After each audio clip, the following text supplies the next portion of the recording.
అమరావతికి 1,00,000 ఎకరాలు ఎందుకు? ప్రధానంగా ఈ ప్రశ్న ఇప్పుడు ఆంధ్రప్రదేశ్ అంతటా, ముఖ్యంగా అమరావతి ప్రాంతంలో వినిపిస్తున్న ప్రశ్న. ఇది ఏ రాజకీయ పార్టీయో, సాక్షి మీడియానో అడుగుతున్న ప్రశ్న కాదు. పెనుమాక అలాగే ఉండవల్లి రైతులు అడుగుతున్న ప్రశ్న. వాళ్ళకి సమాధానం రాని పక్షంలో వాళ్ళు డైరెక్ట్గా వైఎస్ జగన్మోహన్ రెడ్డికి వెళ్ళి వాళ్ళ గోడు వెళ్ళబోసుకున్న ప్రశ్న. ఆ మాటలు విని వాళ్ళని పరామర్శించడానికి, అక్కడ ఎలాంటి స్థితిగతులు ఉన్నాయి, అసలు పరిస్థితి ఏంటో తెలుసుకోవడానికి వెళ్ళిన వైఎస్ఆర్సీపీ నేతలు వాళ్ళ మీద దాడి చేసిన నేపథ్యంలో వాళ్ళు కూడా అక్కడ అడిగిన ప్రశ్న. మరి సమాధానం దొరుకుతుందా? Let's say this analysis. So అన్బయాస్డ్గా చూద్దాం. Analysis on capital. Welcome to the explainer. Andhra Pradesh రాజధాని అమరావతి. నేను ఇంతకుముందు చెప్పినట్టుగా మరోసారి ఇది చర్చనీయాంశంగా మారింది.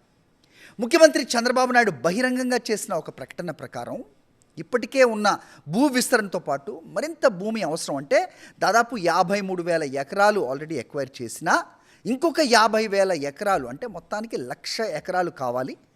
ఇప్పటి వరకు చేసిన 50,000 పైచిలకు భూమి కేవలం ఒక మండల స్థాయిలో, ఒక మున్సిపాలిటీ స్థాయిలో మాత్రమే ఉంటుంది అని ఆయన చెప్పిన దాన్ని ఏ రకంగా చూడాలి అనే చర్చ నడుస్తుంది. దాదాపు 1,00,000 ఎకరాల స్థాయిలో రాజధాని అభివృద్ధి అవసరం అవుతుందని ఆయన చెబుతున్నారు. ఇక్కడ ప్రశ్న చాలా సహజంగా వస్తుంది.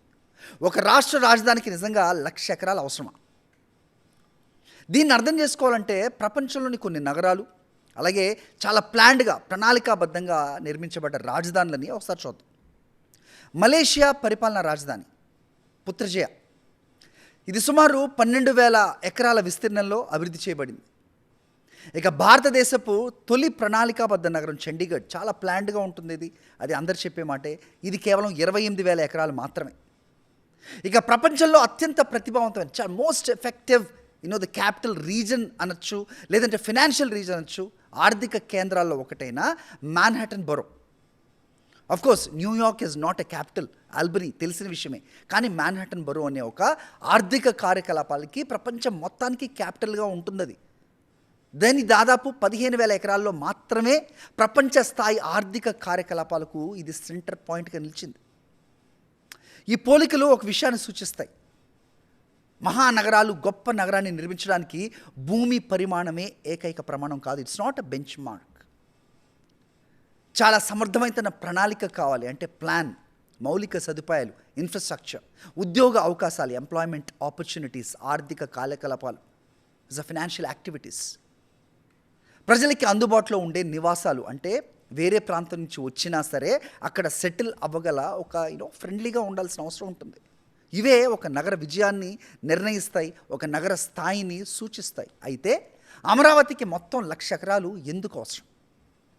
ఆ భూమిలో ఎంత భాగం ప్రభుత్వ కార్యాలయాలు, అంటే గవర్నమెంట్ ఆఫీసెస్ ఎన్ని ఉంటాయి, ఎంత భాగం రెసిడెన్షియల్ ఏరియా, నివాసాలకు ఎంత ఏరియా ఉంటుంది, ఎంత భాగం ఇన్ఫ్రాస్ట్రక్చర్, ఈ ఇండస్ట్రీస్కి ఉంటుంది, పరిశ్రమలకి, అలాగే ఎంత భాగం గ్రీన్ జోన్లకి కేటాయించబడుతుంది. ఈ వివరాలతో కూడిన ఒక పూర్తి బ్లూ ప్రింట్ మ్యాప్, ఏదైనా ఈ భూ వినియోగ ప్రణాళిక ప్రజలకు అందుబాటులో ఉందా?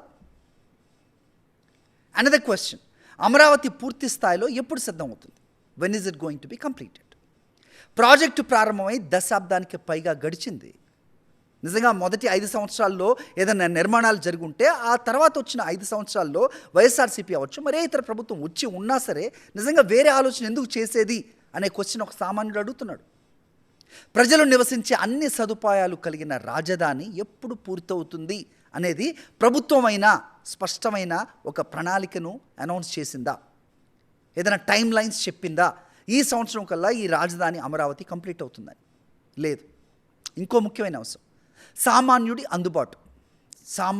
అందుబాటు. ఒక ప్రభుత్వ ఉద్యోగి, ఒక గవర్నమెంట్ ఎంప్లాయీ, ఒక టీచర్, ఒక పోలీస్, ఒక మధ్యతరగతి కుటుంబం అమరావతిలో స్థలం కొనుగోలు చేసి ఇల్లు నిర్మించుకోగలదా? అయితే ఈ భూమి ధరలు సాధారణ ప్రజలకు అందని స్థాయికి చేరే ప్రమాదం ఉన్న క్రమంలో మరి ఇది ఎవరి క్యాపిటల్ అవుతుంది? ముఖ్యమంత్రి చంద్రబాబు నాయుడు అమరావతి అభివృద్ధి అయిన తర్వాత భూముల విలువ చాలా, అంటే 10 times 20 times పెరిగిపోతాయి. ఇప్పుడు నేను హైదరాబాద్లో గచ్చిబౌలిలో ఒక్కొక్కళ్ళు కోటీశ్వర్లు అయిపోయారని చెప్తున్నారు. అదే అవకాశం ఇక్కడ అమరావతిలో కూడా ఉంటుంది అని చాలా సందర్భాల్లో చెప్పారు. మరి అదే నిజమైతే అలాంటి సిచ్యువేషన్లో ఆ విలువ పెరుగుదల, అంటే ఈ విలువ పెరగటం వల్ల కలిగే లాభం ఎవరికి, ఎలా విస్తృతంగా ప్రజలకు ఎలా చేరుతాయి? అందుబాటు గృహాల కోసం ప్రభుత్వ ప్రణాళిక ఏంటి? What I mean to say is అందరికీ అందుబాటులో ఇది ఉంటుందా? కోర్స్ రిచ్ క్లాస్ వాళ్ళు ముందుగానే కొనుక్కున్నారు. ఆ తర్వాత మధ్యతరగతి వాళ్ళు ఎక్కువగా ఉంటేనే కదా ప్రజలే నిర్మిస్తారు రాజధానిని. ఇట్ ఈస్ నాట్ ఒక ప్రాంతం నిర్మించబడదు, ఓ బంగ్లాలో లేకపోతే స్కై స్క్రేపర్సో ఒక రాజధాని నిర్మించబడవు. హైదరాబాద్ ఆ రకంగా ఈరోజు ఇలా రూపుదిద్దుకుంది అంటే కనుక ఇది దశాబ్దాల కృషి. హైదరాబాద్కి ఏ రకంగా ఇమిగ్రెంట్స్ వచ్చారు, వాళ్ళ కొలాబరేషను అలాగే వాళ్ళ కోఆపరేషన్ ఎంతవరకు ఉంది, వాళ్ళ సపోర్ట్ ఎంతవరకు ఉంది, ఇది మొత్తం ఒకసారి కంక్లూజివ్గా చూస్తేనే హైదరాబాద్. ఒక రాజధాని విజయాన్ని కేవలం భూ విస్తీర్ణంతో కొలవలేము. ఎన్ని పెట్టుబడులు వచ్చాయి, ఇన్వెస్ట్మెంట్స్ ఎలా వచ్చాయి, ఎన్ని ఉద్యోగాలు సృష్టించబడ్డాయి, రాష్ట్ర ఆర్థిక వ్యవస్థకు అది ఎంత విలువ జోడించింది, సామాన్య కుటుంబానికి ఎన్ని అవకాశాలు కల్పించింది, ఈ ప్రమాణాలతో కొలుస్తారు. అందుకే ప్రజలు సమాధానం కోరుతున్న ప్రధాన ప్రశ్నలే ఇవి. 1,00,000 ఎకరాలు ఎందుకు? ఆ భూమి వినియోగ ప్రణాళిక ఏంటి? How are you going to consume that? రాజధాని పూర్తిగా ఎప్పుడు సిద్ధమవుతుంది? When is it going to be completed? When it will be ready? సామాన్యుడికి అందుబాటులో ఉండే నగరంగా అమరావతి ఎలా రూపుదిద్దుకుంటుంది? ఈ ప్రశ్నలకు సమాధానాలు లభిస్తే అమరావతి భవిష్యత్తుపై ప్రజల్లో మరింత క్లారిటీ అలాగే కాన్ఫిడెన్స్ కూడా వస్తుంది. ఎందుకంటే రాజధాని అనేది కేవలం భవనాల సముదాయం కాదు, అది ఒక రాష్ట్ర భవిష్యత్తుకు రూపకల్పన. Thank you for watching.